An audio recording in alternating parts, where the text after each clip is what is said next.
बढ़ता आपका वर्चस्व है सर, उसके पीछे क्या राज है? उसका कारण आप लोग, इस देश के लोग। पूरी दुनिया का म्यूजिक तो इंडिया से इन्फ्लुएंस है ना। सारे गामा पा जो म्यूजिक में होते ही सिर्फ 7 धुन है और ये 7 धुन इंडिया से निकले हैं। और इस चीज को आज की जो साइंटिफिक प्रोसेस है म्यूजिक का या म्यूजिक की जो डिग्रीज हैं उसमें भी सारे गामा पा अंग्रेज भी पढ़ाते हैं और वो मानते हैं हाँ ठीक है 7 सुर ही होते हैं। लेकिन must give credit to India, especially Prime Minister Modi, to their economic development, to their manufacturing. सही आप कह रहे हैं। प्राइम मिनिस्टर मोदी की जानिब से इनविटेशन भिजवाया गया प्राइम मिनिस्टर शहबाज शरीफ को एससीओ के लिए। वो मीटिंग जो होने वाली है 4 जुलाई को, और प्राइम मिनिस्टर शहबाज शरीफ ने इस इनविटेशन को एक्सेप्ट भी कर लिया। बट अनफॉर्चुनेटली ये मीटिंग फिजिकल नहीं होने वाली बल्कि ऑनलाइन होने वाली है। हमें इस चीज को देखना है, ये इंडिया का मोमेंट है, ये मोदी का मोमेंट है। ये कि चूंकि ताकत उनकी बढ़ गई है, इकोनॉमी बहुत अच्छी परफॉर्म कर रही है, बहुत बड़ी मार्केट है, आबादी के लिहाज से सबसे बड़ी आप देखिए ना सर, बन गया है जनरल इलेक्ट्रिक्स तो ये बहुत बड़े हमारे हैं तो मुखालिफ, लेकिन मैं हिंदुस्तान की फॉरेन पॉलिसी को बड़ी मैच्योर, एक खुददार फॉरेन पॉलिसी होनी चाहिए, गैरत होनी चाहिए, कौमी गैरत। लेकिन must give credit to India, especially Prime Minister Modi, कि वो इस वक्त जो एक टेंशन है चाइना अमेरिका के दरमियान या रूस के दरमियान, उसको बड़ा they're exploiting it well to their They have always been exploiting. They have been to their economic development, to their manufacturing. सही आप कह रहे हैं, बट आप हिस्टोरिकली देखें ना, वो तो 62 में नॉन अलाइंड कंट्री था हिंदुस्तान, और अब ये कि चूंकि ताकत उनकी बढ़ गई है, इकोनॉमी बहुत अच्छी परफॉर्म कर रही है, बहुत बड़ी मार्केट है, आबादी के लिहाज से सबसे बड़ी आप देखिए ना सर, बन गया है जनरल इलेक्ट्रिक्स तो ये बहुत बड़ी, ये जो विजिट है, देखें आप, हम प्रैक्टिशनर्स हैं डिप्लोमेसी के, आप भी और मैं भी। Foreign policy speaks through statements and joint communicates like this. अब इसके मैं एक दो ही चीजें सिर्फ आपको प्लीज कहते हैं जी, they are the closest we are the closest partners in the world, closest partners. फिर कहते हैं, प्रेसिडेंट बाइडेन साहब कहते हैं कि it is the most consequential relationship. बिल्कुल ठीक है जी। फिर कहते हैं, जरा सुने आगे, कि US India comprehensive global and strategic partnership anchored in a new level of trust. और आगे आप चलते जाए तो इसका तो सारा एम्फेसिस जो है, देखें अमेरिका जो यह चाह रहा है कि चीन के मुकाबले में इनको खड़ा कर दिया जाए। ठीक, हिंदुस्तान उससे फायदा उठा रहा है, उनको टेक्नोलॉजिकल अपग्रेडेशन चाहिए।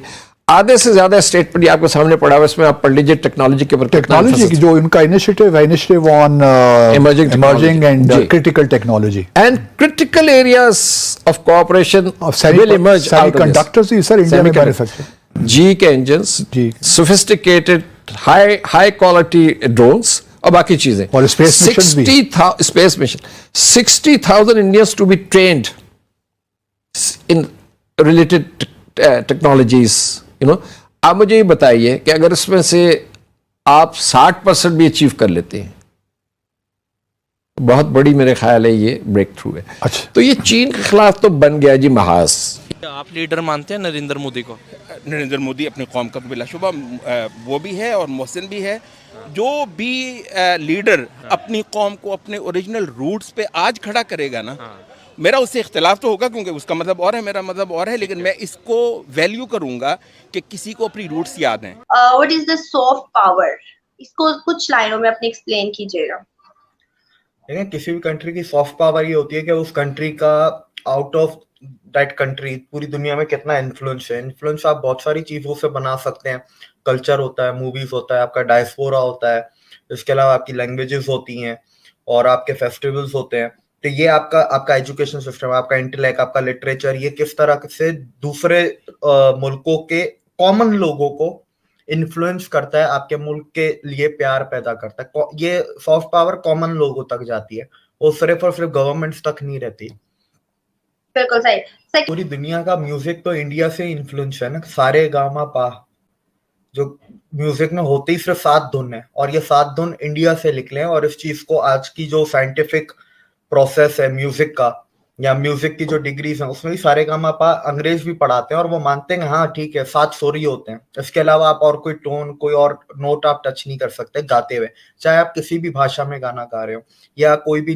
दुनिया के जो अर्ली इंस्ट्रूमेंट्स थे वो भी इंडिया से निकले थे, तबला था, ढोलक था, सितार था, और भी बहुत बहुत ऐसे पुराने इंस्ट्रूमेंट्स हैं जिनके नाम भी हमें नहीं आते, जिनके नाम मुझे याद भी नहीं है, लेकिन बहुत सारे इंस्ट्रूमेंट्स थे। ये तो मतलब कॉमन फेमस मैं आपको बता रहा हूँ। तो ये पूरी दुनिया में आज यूज होते हैं। आज अंग्रेज अपने बैकग्राउंड स्कोर्स में और उसमें यूज करते हैं। और आप देखें जब भी इंडियन सिंगर्स बाहर जाते हैं तो उनके कॉन्सर्ट्स में सिर्फ इंडियन डायस्पोरा नहीं आता, उसके अंदर फॉरेनर्स भी आते हैं, वहाँ के लोकल पब्लिक भी आती है। अगर आप कतर में देख लें, ओमान में देख लें, जब ये इंडियन सिंगर्स जाते हैं तो वहाँ के अरबी भी उधर ही इंडियन सिंगर्स के कॉन्सर्ट में बैठे हुए होंगे। सेम, और इंडियन सिंगर्स तो यूरोप के कुछ ऐसे मुल्कों में भी जाते हैं जहाँ पे इंडियन डायस्पोरा ना होने के बराबर है, लेकिन वहाँ की लोकल पब्लिक वहाँ का गाना सुनने आती है उनका। तो इंडियन म्यूजिक का ये इन्फ्लुएंस है पूरी दुनिया पे। दिव्यक, यहाँ पे एक सवाल है मेरा कि इंडियन म्यूजिक तो चले ठीक है, मान लिया कि वहां से म्यूजिक ज्यादा मतलब मैं समझती हूँ कि निकला होगा, बट अगर एक सदी पहले की हम बात करें जब नुसरत फतेह अली खान हमारे पाकिस्तान के एक बहुत बहुत मैं समझती हूँ कि बहुत बेस्ट सिंगर माने जाते हैं, उनकी कवाली आज भी लोग सुनते हैं और उन्हें याद करते हैं, तो वहां पर अगर हम देखें तो उनकी कवाली, उनके गानों को डबिंग किया गया है या यूज किया गया है इंडिया में भी, उसको किस तरह आप लेते हो? नहीं, बिल्कुल आपकी बात ये बिल्कुल सही है। पाकिस्तान से राहत फतेह अली खान से 2 या 3 दफा लाइसेंस लिया है, उनसे वो परमिशन लेके 2-3 फिल्मों में नुसरत फतेह अली खान की कवालियां यूज की गई हैं। और नो डाउट नुसरत फतेह अली खान थे, और पाकिस्तान के और भी बड़े बड़े नाम हैं, आबदा परवीन वगैरह हैं। इसके अलावा ये एक होते थे आलमगीर होते थे। लेकिन बात वो है ना कि एक पूरा मुल्क कब से इन्फ्लुएंस कर रहा है दुनिया को। इन्फ्लुएंस में आपकी 1-2 चीजें नहीं आती। 1-2 चीजें तो मुझे ईरान का म्यूजिक भी पसंद है, मुझे अरबी म्यूजिक भी पसंद है, ठीक है, लेकिन वो कितना है, पूरी दुनिया को कितना इन्फ्लुएंस कर रहा है, पॉइंट वो है, ठीक है, और कितने टाइम तक कर रहा है। नुसरत फतेह अली खान जब थे तो वो जितना टाइम थे पूरी दुनिया सुनती थी, ठीक है, लेकिन नुसरत फतेह अली खान जितने हमारे पास कितने और हैं, पॉइंट वो है। इन्फ्लुएंस का आप एक लेवल जो होता है तब होता है कि हमारे पास 10 सिंगर्स ऐसे हैं नुसरत फतेह अली खान जैसे, 10 के 10 सिंगर्स को पूरी दुनिया में सुना जाता है। 10 के 10 सिंगर्स की उतनी ही इज्जत है जितनी नुसरत फतेह अली खान की है। तो इन्फ्लुएंस वो होता है, ठीक है, उसको तो कोई बीट नहीं कर सकता। देखिए नुसरत फतेह अली खान, आबदा परवीन, आलमगीर, इनको भी पूरी दुनिया में जानते थे, पूरी दुनिया में मशहूर थे। आबदा परवीन का अभी भी आप कॉन्सर्ट अमेरिका में रखवा दें, यूके में रखवा दें, अंग्रेज भी आते हैं सुनने। लेकिन आबदा परवीन जैसी कितनी है? क्या आबदा परवीन के बाद कोई है? क्या अभी आबदा परवीन के अलावा फीमेल कवाली में पाकिस्तान में कोई है? पॉइंट वो है, वैरायटी कितनी है आपके पास।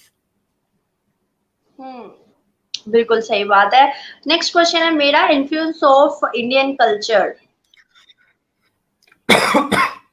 देखें इंडियन कल्चर में देखें बहुत सारी चीजें आ जाती हैं।